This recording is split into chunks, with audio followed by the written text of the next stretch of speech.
Hello বন্ধুরা, travel blog with Atanu YouTube চ্যানেলের নতুন ভিডিওতে আপনাদের সবাইকে স্বাগত জানাই। এখন আমি রয়েছি মাঝেরহাট স্টেশনে। আজকে আমি মাঝেরহাট স্টেশন থেকে যাব সরাসরি দমদম বালিগঞ্জ হয়ে। এর আগে আমি মাঝেরহাট থেকে দমদম গিয়েছিলাম ভায়া প্রিন্সেপ ঘাট। আজকে যাব ভায়া বালিগঞ্জ। তো কোন ট্রেন যায়, ট্রেনের টাইমিং কী, ভাড়া কত এবং মাঝখানে কী কী স্টেশন পড়বে জানতে হলে ভিডিও স্কিপ না করে শেষ পর্যন্ত দেখুন। তাহলে ট্রেন আসুক, ট্রেনে উঠে ভিডিওটা কন্টিনিউ করছি। A few moments later. তো বন্ধুরা, আমি ট্রেনে উঠে পড়েছি। ট্রেনটা হলো 30357 আপ মাঝেরহাট মধ্যমগ্রাম লোকাল ভায়া বালিগঞ্জ। এই ট্রেনেই আমি মাঝেরহাট থেকে সরাসরি দমদম পর্যন্ত যাব। ওপাশে যে প্ল্যাটফর্মটা দেখতে পাচ্ছেন সেটা হলো বজবজ লাইনের প্ল্যাটফর্ম। ওই যে শিয়ালদহ বজবজ লোকাল ঢুকছে। আর উপরে যে ব্রিজটা দেখতে পাচ্ছেন সেটা হলো মাঝেরহাট মেট্রো স্টেশন এবং ওভারব্রিজ। তো এই ট্রেনটা আসছে গেদে থেকে ভায়া প্রিন্সেপ ঘাট এবং যাবে মধ্যমগ্রাম ভায়া বালিগঞ্জ। ট্রেনটা মাঝেরহাট স্টেশন থেকে ছাড়ার সময় হলো সকাল 9টায় এবং আমাদের দমদম স্টেশনে পৌঁছে দেবে সকাল 9:58। মাঝেরহাট থেকে দমদম পর্যন্ত আমার ট্রেনের ভাড়া লেগেছে মাত্র 5 টাকা। স্টেশন থেকে বেরোতেই আপনারা পেয়ে যাবেন ডায়মন্ড হারবার রোড এবং স্টেশনটির কাছাকাছি রয়েছে ভারতীয় টাকশাল এবং অর্ডিন্যান্স ফ্যাক্টরি। মাঝেরহাট মেট্রো স্টেশনের গা ঘেঁষেই রয়েছে জয়হিন্দ সেতু বা মাঝেরহাট ব্রিজ। এই সেতু 2018 সালে ভেঙে পড়েছিল এবং ঠিক 2 বছর পর 2020 সালে পুনর্নির্মাণ শেষ হয়েছিল। তো বন্ধুরা, বৃষ্টি শুরু হয়ে গেছে, আপনারা দেখতে পাচ্ছেন। এই বৃষ্টির কারণে ভিডিও কোয়ালিটি খারাপ হলেও হতে পারে, একটু মানিয়ে নেবেন। ওপাশের লাইনটা বজবজ থেকে আসছে এবং আমাদের ট্রেনটি চক্র রেলের লাইন ছেড়ে বজবজ লাইনে ঢুকছে। এটা দুর্গাপুর ব্রিজ চেতলা এলাকা এবং নিউ আলিপুর এলাকাকে কানেক্ট করছে। তো আমাদের ট্রেন নিউ আলিপুর স্টেশনে ঢুকছে। এখন মুষলধারে বৃষ্টি শুরু হয়েছে বলে ভিতরে ঢুকতে বাধ্য হলাম। তো ট্রেন চলে এলো নিউ আলিপুর স্টেশনে। স্টেশনটির কাছাকাছি রয়েছে বিপি পোদ্দার হসপিটাল এবং চেতলা অগ্রণী এবং সুরুচি সঙ্গে দুর্গাপুজো। ওপাশে যে ট্রেনটা দাঁড়িয়ে আছে সেটা হলো চাম্পাহাটি মাঝেরহাট হাসনাবাদ লোকাল ভায়া বালিগঞ্জ এবং প্রিন্সেপ ঘাট। এটা শ্যামাপ্রসাদ মুখার্জি রোড, পাশে রবীন্দ্র সরোবর মেট্রো স্টেশন। তো বন্ধুরা, ট্রেন চলে এলো টালিগঞ্জ স্টেশনে। স্টেশন থেকে বেরোতেই আপনারা পেয়ে যাবেন শ্যামাপ্রসাদ মুখার্জি রোড, নিচে রয়েছে রবীন্দ্র সরোবর মেট্রো স্টেশন এবং স্টেশন থেকে 1 কিলোমিটার দূরেই রয়েছে এমআর বাঙুর হসপিটাল। এই টালিগঞ্জ টলিপাড়া নামে পরিচিত। আপনারা সন্ধেবেলা যে সমস্ত টিভি সিরিয়াল সিনেমা দেখেন তার শুটিং এখানেই হয়। তো বন্ধুরা, ট্রেন চলে এলো লেক গার্ডেন স্টেশনে। এই স্টেশন এবং আগের স্টেশন টালিগঞ্জের মধ্যে দূরত্ব পশ্চিমবঙ্গের মধ্যে সবচেয়ে কম। স্টেশনটির পাশেই রয়েছে রবীন্দ্র সরোবর লেক, এছাড়াও রয়েছে লেক কালীবাড়ি। স্টেশনটির উপর দিয়ে গেছে লেক গার্ডেন্স ফ্লাইওভার। বন্ধুরা, পাশের ট্রেনটা হলো লক্ষ্মীকান্তপুর শিয়ালদহ লোকাল। ট্রেনটা আসছে সোনারপুরের দিক থেকে এবং আমাদের ট্রেনটা আসছে মাঝেরহাটের দিক থেকে। দুটো ট্রেনই একসঙ্গে ঢোকার কারণে আমাদের ট্রেনটা দিল 1 নম্বর প্ল্যাটফর্মে এবং পাশের ট্রেনটা দিল 3 নম্বর প্ল্যাটফর্মে। তো বন্ধুরা, আমাদের ট্রেন চলে এলো বালিগঞ্জ স্টেশনে। স্টেশনটির কাছাকাছি রয়েছে গড়িয়াহাট মার্কেট এবং গোল পার্ক ও কসবা এলাকা।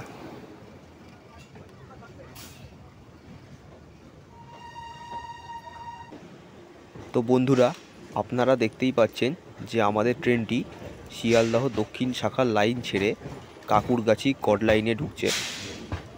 এই ডান দিকের লাইনটি সোজা চলে যাচ্ছে শিয়ালদহ স্টেশনের দিকে দক্ষিণ শাখা এবং আমাদের ট্রেনটি যাচ্ছে কাকুরগাছি কড লাইনে। তো ট্রেনটি সরাসরি বিধাননগর যাবে, শিয়ালদা যাবে না। এই লাইনটি শিয়ালদা স্টেশনকে অ্যাভয়েড করে বা বাইপাস করে সরাসরি বিধাননগর যাচ্ছে। এই কাকুরগাছি কড লাইন দিয়ে বেশিরভাগ সময় মালগাড়ি যায়, তবে কিছু লিঙ্ক গাড়ি যাতায়াত করে, মানে যে গাড়িগুলো সরাসরি উত্তর থেকে দক্ষিণ বা দক্ষিণ থেকে উত্তরে আসে, লোকাল ট্রেন।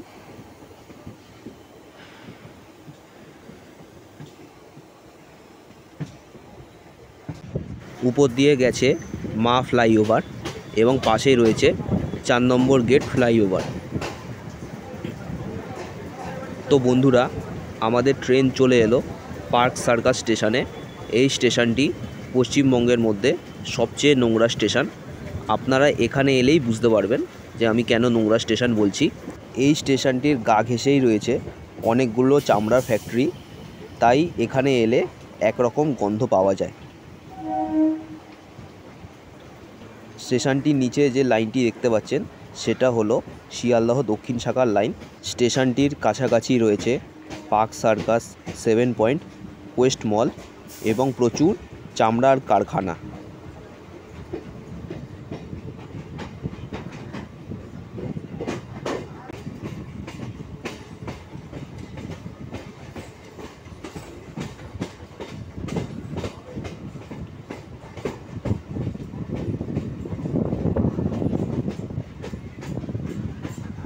নিচের লাইনটি হলো শিয়ালদহ দক্ষিণ শাখার লাইন।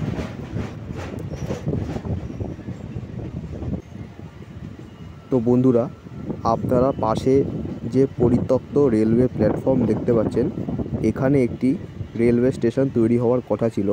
স্টেশনটির নাম হলো কামারডাঙ্গা হল্ট। এই স্টেশনটি 2011 সালে তৈরি হওয়া শুরু হয়েছিল ঠিকই, কিন্তু কোনো কারণের জন্য স্টেশনটির নির্মাণ আজ অবধি শেষ হতে পারেনি।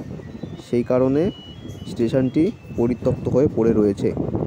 স্টেশনটি যদি চালু হতো তাহলে আশেপাশের এলাকা যেমন ট্যাংরা, তপসিয়া এবং বেলেঘাটা মেন রোড এলাকার মানুষদের খুবই সুবিধা হতো।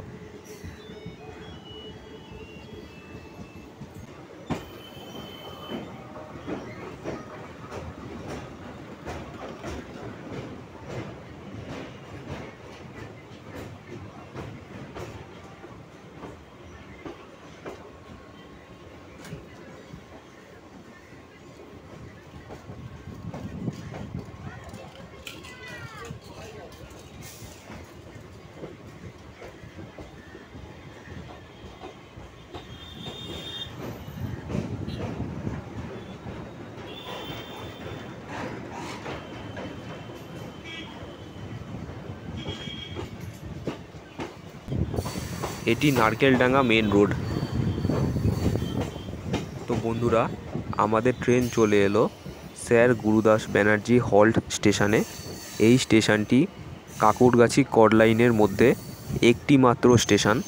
স্টেশনের থেকে ঠিক 500 মিটার কি 1 কিলোমিটারের মধ্যেই রয়েছে ইস্ট ওয়েস্ট মেট্রোর ফুলবাগান মেট্রো স্টেশন। স্টেশনটি দেখতে ছোট বা সামান্য হলেও এটি সবচেয়ে গুরুত্বপূর্ণ স্টেশন। তো বন্ধুরা, আমাদের train sir Gurudas Banerjee halt station ছেড়ে বেরিয়ে যাচ্ছে।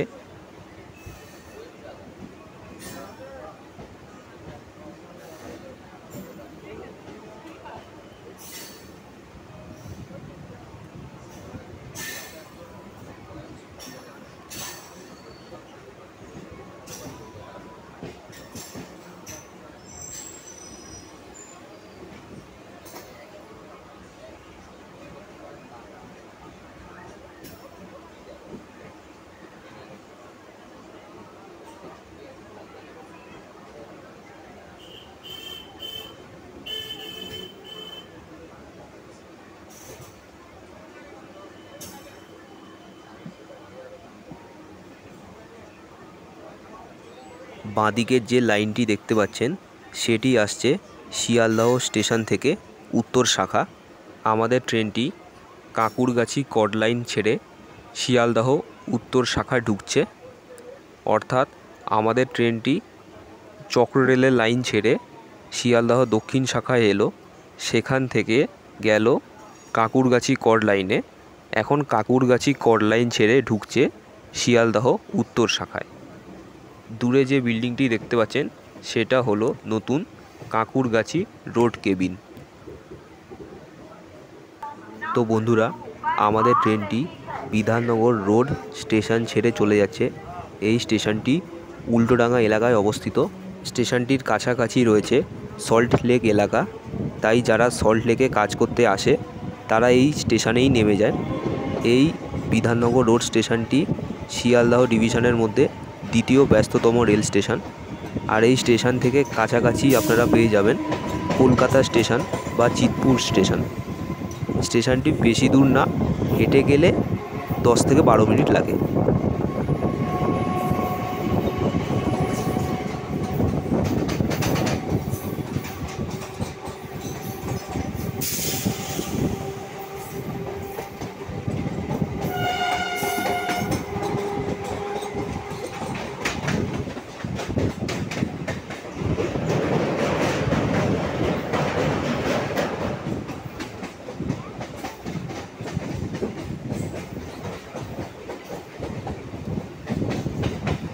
নিচের লাইনটি হলো কলকাতা চক্র রেলের লাইন।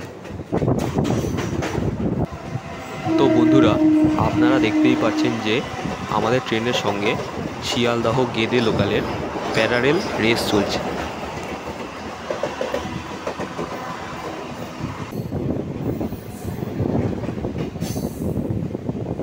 তো বন্ধুরা, আমাদের ট্রেন দমদম জংশন স্টেশনে ঢুকছে।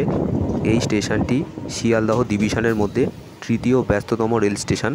এই স্টেশন থেকে আপনারা মেট্রো সার্ভিস পেয়ে যাবেন উত্তরে দক্ষিণেশ্বর এবং দক্ষিণে নিউ গড়িয়া যাওয়ার জন্য। তো বন্ধুরা, ভিডিওটা আজকে এই পর্যন্ত। ভিডিওটা ভালো লাগলে অবশ্যই লাইক, শেয়ার অ্যান্ড সাবস্ক্রাইব করে দেবেন। পাশে বেল আইকনটা প্রেস করে নোটিফিকেশান অল করে দেবেন।